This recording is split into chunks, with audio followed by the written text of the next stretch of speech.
So let's talk about your cycling journey. Now, everybody's on their own cycling journey, but generally they start out at some point at the beginning and they jump on a bike. And now you could have jumped on a bike at an earlier age, or you could have jumped on a bike, in your later years, and you started riding.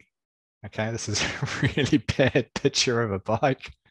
God, this is probably the worst one ever. Anyway, okay, so there we go. You're on your bike and you get hooked, all right. And at some point, you get some pedals with some cleats. You clip into them, and you fall off your bike. That's happened. Everybody does that. All right. And then you start thinking about, hey, like I'm really enjoying this. It's helping with my fitness. I'm feeling a lot happier. All right. It's great for my head. It's a really bad smiley face. And you start thinking, I want to challenge myself a bit further. So you start doing a few longer rides, all right? Longer rides. That's an R and not a C. And then, you might have a friend or you see an event being run and you start doing some events. And then suddenly you keep progressing with this to the point where you make a decision on whether you want to become, a racing cyclist. Yeah. Or you just want to continue being an awesome recreational rider. Yeah. Now, of course, you can take this as far as you want, which is fantastic. Racing cyclists, we've got people that are competing at national, state and international level with their cycling. And we've got recreational riders. You may aspire to go on to do local events here in your local country, and you may want to then travel internationally and do some of the epic rides that they've got over in Europe that usually supporting rides for a lot of the epic races. Like, for example, I went over to France and did with Jodie, my wife, and we did Paris-Roubaix, and it was amazing. Never wanted to race it, loved riding it. And you may want to get on and do some cycling tours, So there's lots of options around where you can take your cycling.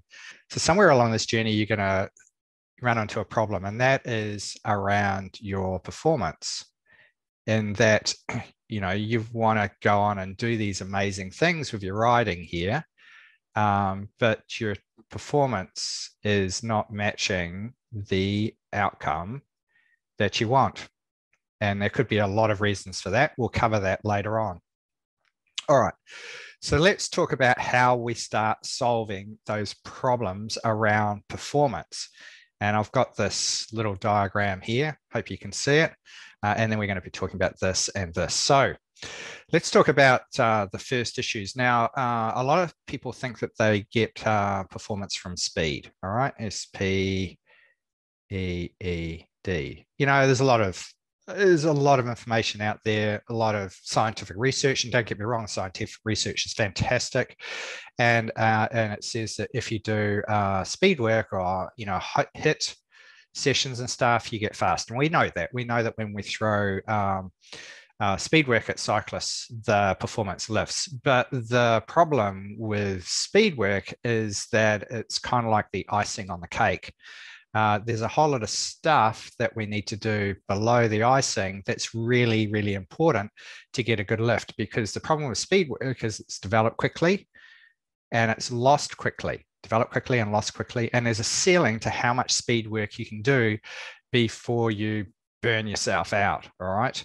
And that's what we've found. A lot of the research that you'll see out there around high intensity interval training, you'll see that they do samples. They run the athletes or the people that they pull off the street, depending on the research, and they run them through an 8-week cycle or a 12-week cycle. But the reality is that your cycling journey is a lot longer than 8 weeks or 12 weeks, right? And what we found that was when athletes were doing high intensity interval training, we tried to do this, didn't work for us, because we found that when we ran athletes through a high intensity training program for 8 or 12 weeks, we got a good lift. But after that, they started to plateau or go backwards. That's a pretty major issue if you're, working on your cycling journey right through here. And, this is like, the 10-year plan, right? So that was one of the issues with Speedworks. They've got to understand that Speedworks kind of like adding nitro to a car. So I'm going to draw a really bad picture of a car here. It's going to be the worst picture ever. Oh yeah, this is turning out to be the worst car on the planet. All right, okay, it looks like a UFO on wheels. Cool, all right, so the thing about this is that if you're driving around in a car that's really designed to drive around town, like a little car, like, a 1 point something, liter car that's just really designed for driving around in your local city or that sort of thing. And when you get out on the highway, it's pretty ordinary. Now, when you add nitro to that car, it'll go faster, right? But the problem is that it's still a little car. There's only so much nitro you can add to it before it blows up.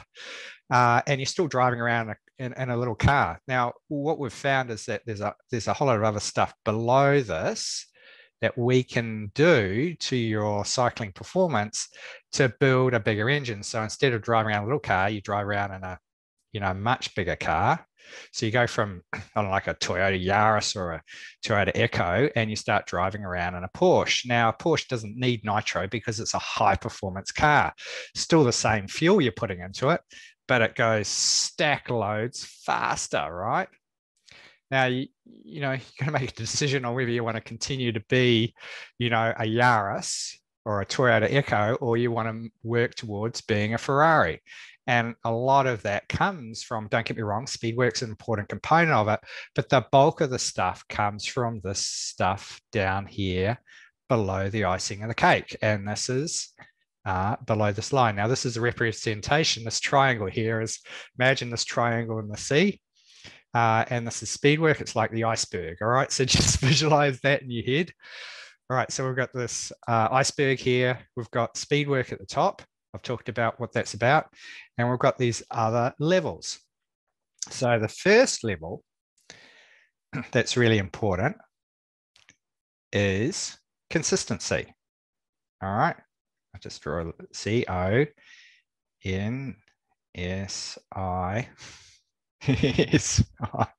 SISTNC.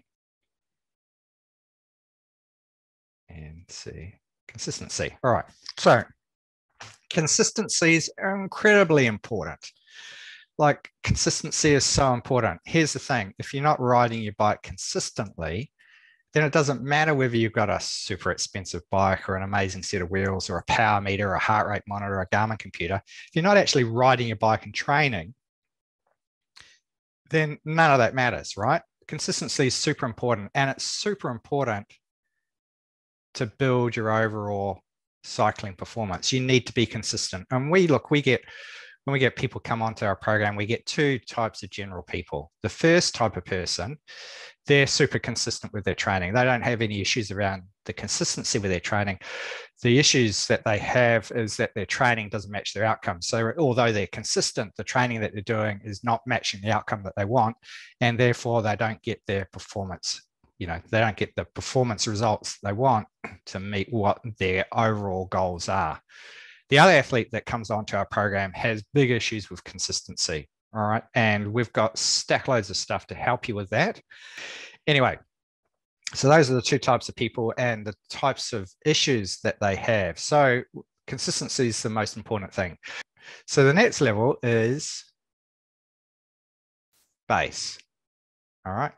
Now, a lot of people poo-poo base, and a lot of these people up here that think, high intensity training is the holy grail to solving all your training problems. A lot of people in that area think that that's the case. Poo-poo base. They think that base is something that, this theory about junk kilometers. Now, we've been training people for over 12 years now We've never seen this thing. When we get people doing more base work, their overall performance lifts. All right. And here's the thing about base work is that if you've got an event, say your event, is 160 Ks long or 100 miles. All right. Now, if you're doing high intensity interval training sessions for 60 minutes, all right, smashing yourself silly on a home trainer, thinking that you're training. And don't get me wrong, home training is a fantastic way of improving your performance. And there's a lot of stuff that we do with home training sessions that are very, very important to your overall development. But understand that cycling's more than just smashing yourself silly on a home trainer for 60 minutes, thinking that you're training, because here's the issue with that is that 60 minutes into your ride, you've trained yourself to ride fast for 60 minutes and you get onto the event and you get to 60 minutes, right? Which is, the depth of your training. And then from there, your performance basically looks like this. You're riding fast and then you're not riding at all, like, riding really badly. So base is the next important thing. And for a lot of people, if they're riding for an event, we don't worry about speed work to start off with, because what we want to do is make sure the athlete's actually capable of having the endurance to get to the end of the ride and not feeling like they need to hang up their bike and take up lawn bowls, right? We actually need to build out a decent level of overall endurance, fitness, and base to get them to the event feeling fresh and awesome. All right. And then once we've got them getting to the end of the event feeling fresh and awesome, then we can start working on speed work. But there's no sense in working on speed work first, right? No sense, because they're going to ride the first 60 minutes fast and then they've got nothing for the rest of the ride. All right. So the next one on the list is strength.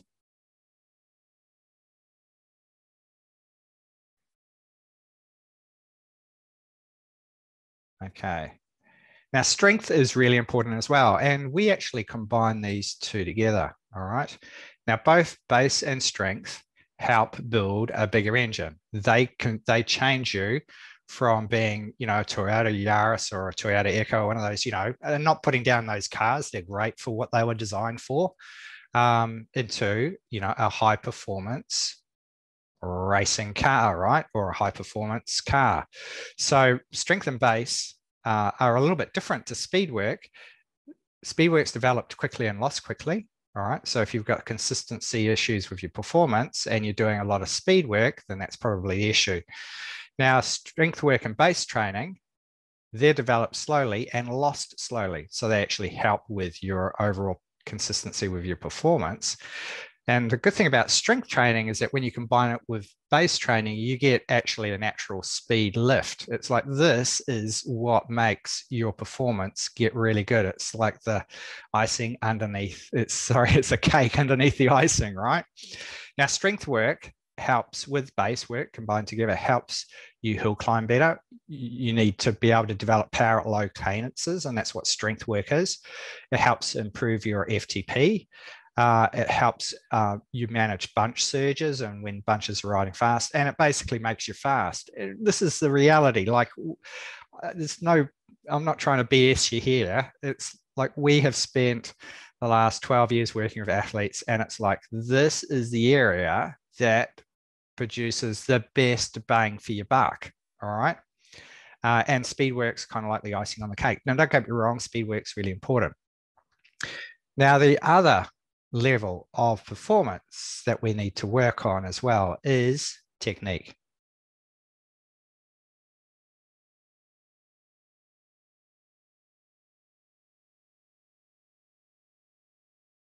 Now, why is technique important? Well, look, here's the thing. Cycling's like swimming.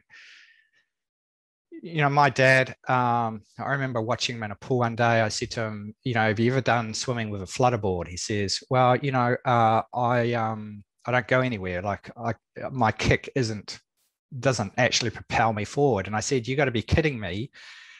And anyway, so he demonstrated it to me. He got into the swimming pool with a flutterboard and kicked away. And literally, I saw him swim backwards. Like when he was kicking with his legs, he was, I don't know what he was doing, but his technique was so bad. And no disrespect to my dad, he's an awesome guy, but his technique was so bad that he was actually going backwards in the pool with a flutterboard kicking away. That's how bad his kicking was. In fact, he would have been better not kicking at all. So technique's really important, and cycling, just like swimming, technique's super important.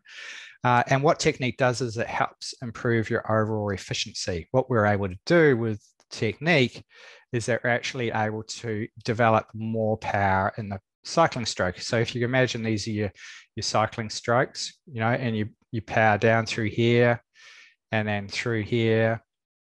This is the rest cycle, and then you power. Now, what we do is a lot of people develop power through this part of the stroke, but they don't develop power through here or here. And we teach you how to, with the combination of the strength training that we do and techniques that we do in our base training, we actually teach you how to develop this through off the bike core strength stuff that we work on. Anyway, so those are the 6 levels, 1, 2, 3, 4, 5 levels. Those are the 5 levels of cycling performance. All right. And where a lot of cyclists go wrong is that they may have a training program that keeps them busy, but the problem is that it's not targeted to meet their goals. All right. So they've got a training program that they've got from the internet or downloaded for free somewhere or whatever, and they're working through it and it's keeping them busy. All right. But because it's not focused on where their current fitness is at the moment or their goals, that is not meeting their performance requirements. So we see a lot of cyclists with this issue, and it just amazes me. I get clients onto my program and I look at what they're doing and I have this, you know, head slap moment. Oh my God, what were they thinking? Like, seriously, this stuff is absolutely not going to help them get the results they want. Now, I've got some horror stories about what people are doing with their training out there. And there's usually, you know, 2 or 3 common mistakes that people are making with their riding. That means that the training that you're doing is not matching the outcome that they want. And that's critical. The better that you're able to get this, you know, the training that you're doing matching the goals that you've got, you know, whether you're a racing cyclist or a recreational rider, whether you're riding, you know, crit racing or time trials or road racing, or whether you're a recreational rider that's doing flat events or hilly events or stage events or whatever. The training that we give you is going to be different depending on what you want to achieve with your riding. And the closer that we're able to align the training program to the outcome, the better results you're going to get. All right.